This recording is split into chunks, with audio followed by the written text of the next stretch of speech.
Seorang petugas KPPS di Kelurahan Batu Raja Permai, Kecamatan Batu Raja Timur, Ogan Komering Ulu menghembuskan nafas terakhir.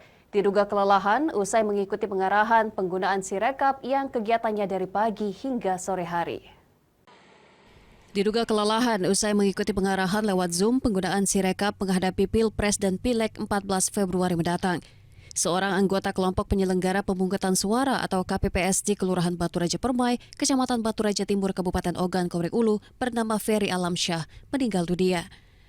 Ferry Alamsyah yang baru saja dilantik sebagai Ketua KPPS di Kelurahan Batu Raja Permai meninggal dunia setelah mengemban tugas selama 8 hari.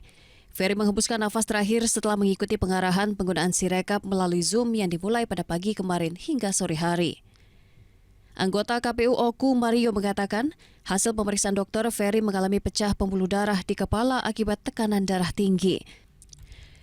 Setelah dinyatakan meninggal dunia, jenazah Ferry dibawa ke rumah duka untuk dikebumikan. Saat ini KPU Oku masih mengambil langkah-langkah untuk memberikan santunan, termasuk penggantian tugas yang diemban almarhum. Pada saat maghrib, beliau juga sempat melaksanakan sholat maghrib dan azan di masjid dekat rumah. Nah, setelah pulang dari masjid, beliau dikabarkan sempat sempoyongan dan pingsan.